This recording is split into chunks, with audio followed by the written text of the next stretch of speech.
もう世界全部救えないんで、自分のできることをやってるだけですけど。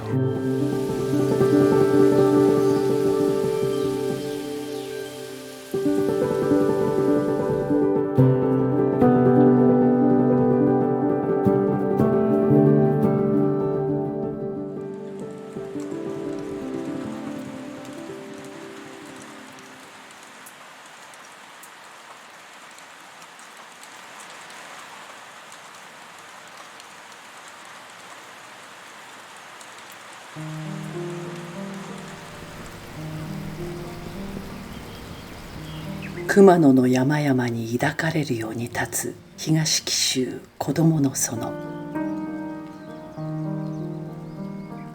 ここは東紀州地域で初めて開設された児童養護施設です。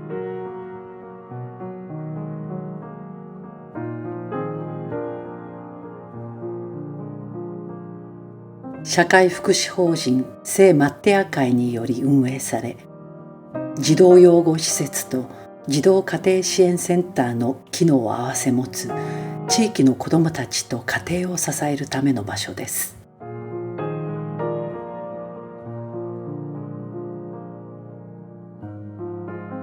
この施設を支援したエレコム株式会社の創業者であり取締役会長の羽田淳二さん。羽田さんが園の開設を決意したのは、ある乳幼児施設への訪問がきっかけでした。あの方が支援されてる児童養護施設に行って、でなんかそこで乳児院がありますよってお聞きして、で何気なく見に行ったんですね。それでもうちょっと僕も人生大変やった時期あるじゃないですか。俺みたいな大変なやついないって自負してたんですけど、でも乳児院を見てすっと見ましたね。この子たち何にもできないから、もうね、人生観僕これで変わりましたから。生後3日で連れてってこられてるんです、赤ちゃんが。これ何十人もいるんですね。これは何とかせねばと思いましたね。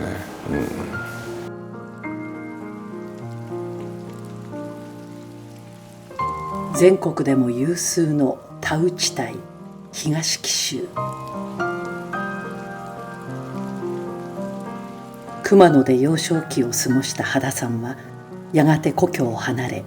1986年大阪でエレコムを創業します。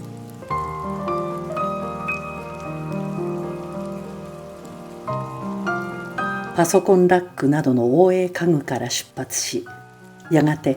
パソコン周辺機器へと事業を広げていきました。まだ大きな市場として見られていなかった領域に可能性を見出し、デザインと機能で新しい価値を作る。その積み重ねがエレコムを東証プライム上場企業へと成長させていきます。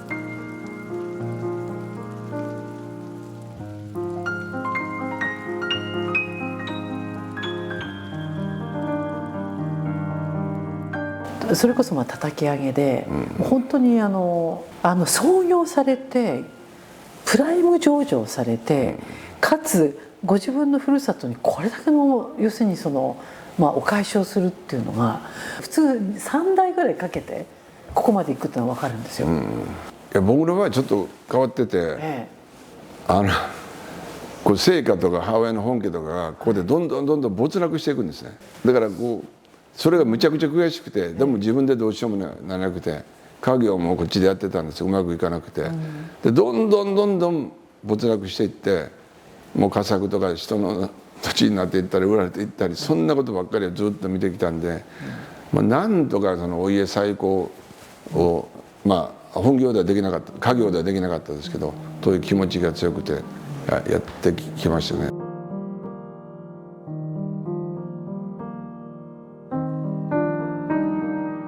熊野に今日お邪魔して、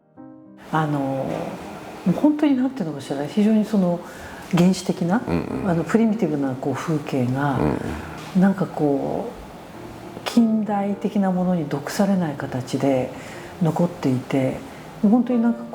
木だとか木々とかの表情も全然なんか都会の木々との表情が違って、日本にまだこういうところが残ってたんだっていう、ちょっと一味違うなっていうのがあって、でここで生まれて小学校の5年生までいました。5年生まで、その時の時代っていうのはご自身振り返って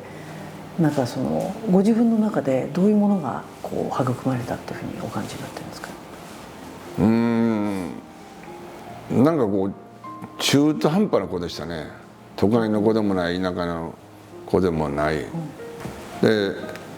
なんか金持ち屋でいじめられたりしてですね、でそれがどんどん落ちぶれていって、で神戸に行って思いの学校に入れずになんかくすぶっててみたいな感じで、なんか反発心というか、なんか再興してやるぞみたいな悔しさがあったんで、それはで学校もあんまり馴染まなかったし、そういうなんか反発心があって、大学卒業した途端になんかむちゃくちゃ働いて今まで来てるという感じですね。幼少期を熊野で過ごした原さんは、地元の名家だった一族が時代の中で少しずつ力を失っていく姿を見つめながら育ちました。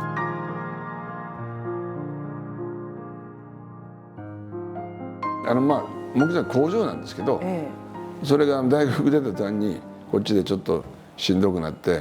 でそれで帰ってきたんですけど、そうですよね、なかなかうまくいかずに、30過ぎで今の会社を全然わけのわからないそのパソコン関連の会社を立ち上げたんですけどね。パソコンそのものは扱わないで、その関連のなんかこうひらめいたっていうのがなんかすごいなって。いや見てると結局マイクロソフトとインテルに OS も CPU も支配されてましたから、付加価値ってほとんどないなと思った。全然付加価値ないし、それなら我々こうヒューマンインターフェースというか、我々のパーパスになってますけど、いかにそのベタービングでいかに使いやすく、いかにこの疲れさせないでなんか社会に良いことができるような製品を作ろうと思ってずっとやってきました。最初家具からですが、家具。そう、だからそのひらめきがすごいなと思って。いや、それしか作るものがなかったからやってて、僕は何も知識がないから、家具ぐらいならね木材やってましたから。できた PC 関連ですよね。一代で会社を築き、かつて失われていった一族の記憶を自分の手で塗り替えていく。けれど成長の先で羽田さんが出会ったのは、自分の力ではまだ何も選ぶことのできない子どもたちの存在でした。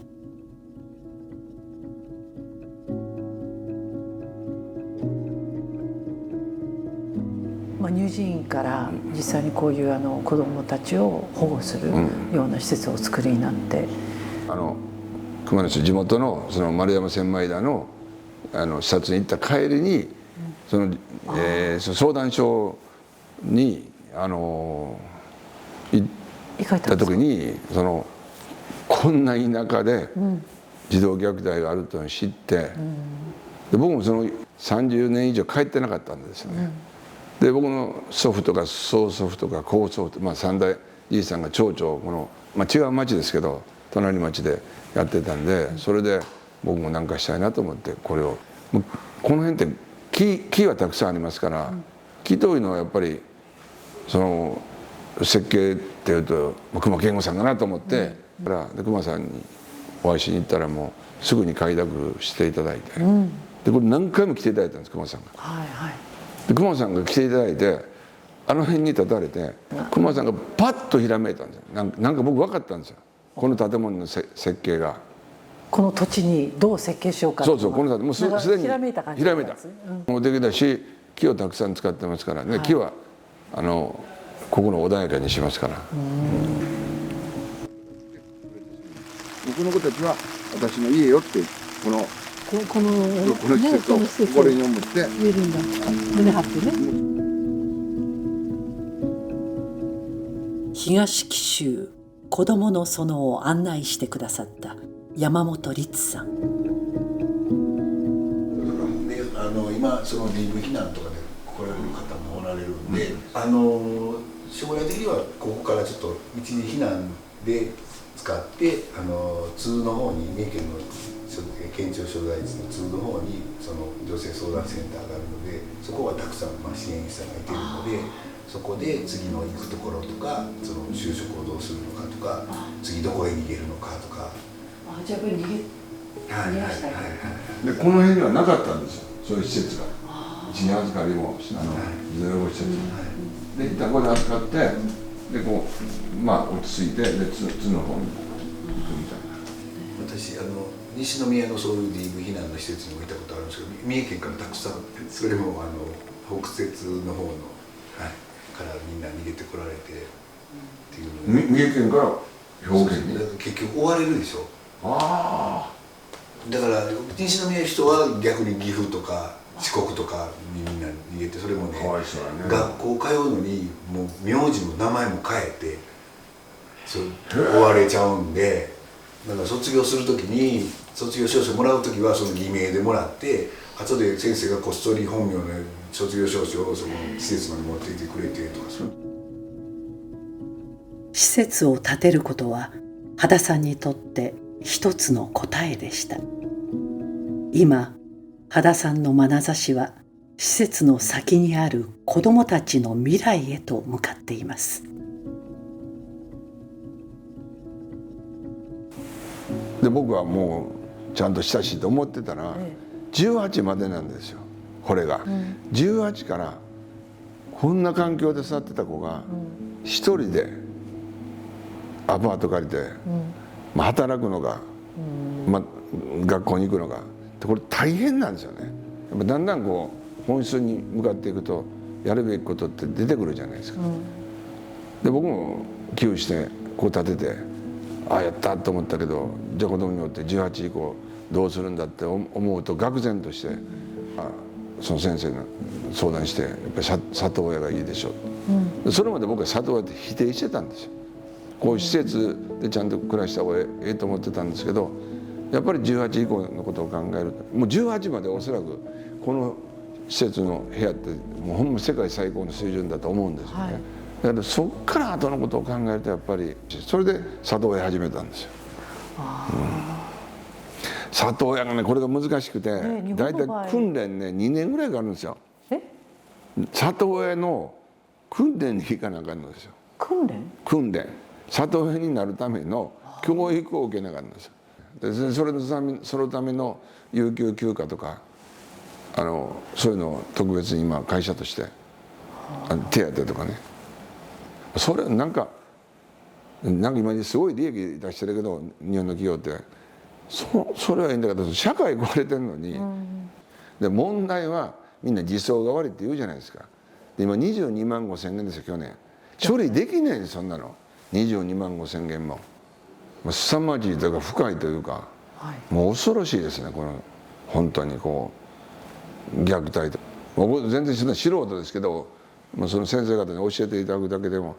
うわこんなことあるんやと、もう深いですねとにか